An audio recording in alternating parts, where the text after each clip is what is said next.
feeling like it's out gear.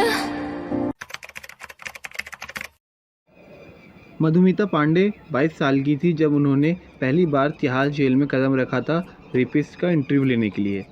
उन्होंने अपनी research में 122 कन्विक्टेड रेपिस्ट का इंटरव्यू लिया था तिहाड़ जेल में, और मधुमिता पांडे की ये रिसर्च बड़ी रेयर थी, जो हमें ये समझाती है कि रेपिस्ट कैसे सोचता है और रेपिस्ट के क्या मोटिवेशन थिंकिंग हो सकती है।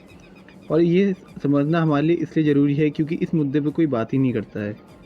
और हैदराबाद केस के सामने आने के बाद बस दो चीज़ों पर फोकस किया गया कि रेपिस्ट को पनिशमेंट देनी चाहिए या नहीं, और महिलाओं क्या कर सकती हैं रेप को प्रिवेंट करने के लिए।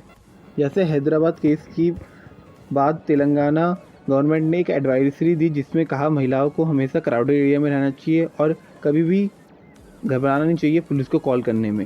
इंडिया में ज़्यादातर फोकस विक्टिम में होता है, जबकि रेपिस्ट पे भी इतना फोकस नहीं किया जाता है। साइकोलॉजी ऑफ वायलेंस की जनरल ऑथर भी इस बात से सहमत है कि हम तब तक रेप को नहीं समझ सकते जब तक हम रेपिस्ट को नहीं समझेंगे, और हम तब तक रेप को प्रिवेंट नहीं कर पाएंगे। और इसलिए हम इस वीडियो में जानेंगे और देखेंगे कि रेपिस्ट के क्या मोटिवेशन होते हैं और वो ऐसा क्यों करते हैं। पांडे और सैम्यूल्स की रिसर्च में एक बात कॉमन थी कि वो जब भी रेपिस्ट का इंटरव्यू लेने गए तो वो बहुत नॉर्मल तरीके से बात कर रहे थे, बल्कि इंडिया में इनको राक्षस और दरिंदे के नाम से पुकारा जाता है क्योंकि उनके अनुसार कोई नॉर्मल इंसान ऐसा काम कर ही नहीं सकता है। पांडे ने कहा कि वो एक टाइम के लिए भूल ही गई थी कि उनने कुछ ऐसा किया भी है और उनको उन पर दया आने लगी थी। इसका मतलब ये है कि हमें समझना पड़ेगा रेपिस्ट को, तभी हम रेप को प्रिवेंट कर पाएंगे और इस प्रॉब्लम को सॉल्व कर पाएंगे।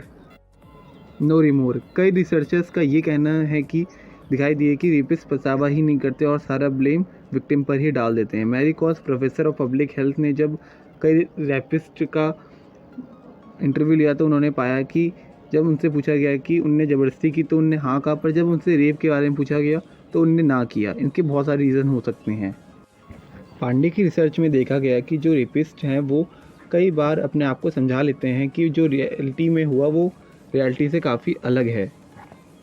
इसे कॉग्निटिव डिसोनेंस कहते हैं। इसको अगर एग्जांपल से समझा जाए तो 49 ईयर ओल्ड मैन ने एक 5 साल की बच्ची का रेप किया था। उसका कहना था कि वो लड़की उसे उकसा रही थी और उसको सबक देना ज़रूरी था। इसके रीज़न बहुत से हो सकते हैं इसके पीछे। इसके मान सकते हैं कि एक आदमी की सेक्स की ज़रूरत होती है और वो महिला ऐसी ही चीज़ मांग रही थी।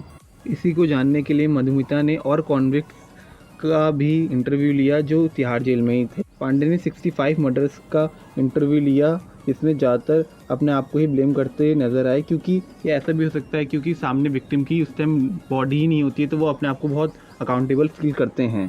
ऐसा नहीं है कि कोई भी रेपिस्ट सॉरी फील नहीं करता, अगर वो फील भी करते हैं तो गलत चीज़ों के लिए करते हैं। जैसा 49 ईयर ओल्ड रेपिस्ट ने बताया कि उसने 5 साल की लड़की की ज़िंदगी ख़राब कर दी, अब वो वर्जिन नहीं रही, अब उससे शादी कोई नहीं करेगा और जब मैं जेल से बाहर आऊँगा तो मैं उससे शादी कर लूँगा। जो हमें समझाता है कि उसकी कोई अंडरस्टैंडिंग ही नहीं है रेप और कंसर्न्स के बारे में। और रेपिस्ट रेप क्यों करते हैं, इसके पीछे 2 रीज़न हो सकते हैं। बायोलॉजिकल रीज़न, मतलब मैन की नेचुरल नीड्स होती है सेक्स और उनकी सेटिस्फेक्शन, मतलब उनका स्पर्म जो बाहर आना होता है वो बहुत ही ज़्यादा ज़रूरी होता है इनके रिप्रोडक्टिव सिस्टम के लिए। सेकंड रीज़न इज सोसाइटी और कल्चरल। सोसाइटी और कल्चरल मतलब रेपिस्ट एक कैसे कल्चर से बिलोंग करता है जहाँ उससे मैंटेलिटी दिखाती है कि वो कौन से कल्चर से आता है, कौन से सोसाइटी से आता है जहाँ उसको ये सब सिखाया जाता है और जहाँ से उसको मोटिवेशन मिलता है।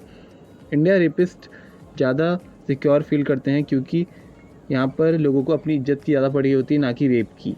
तो वो पेरेंट्स अपनी बहुत सी बातों को छुपाते हैं जिससे बहुत से रेप्स का पता ही नहीं चलता है इंडिया में।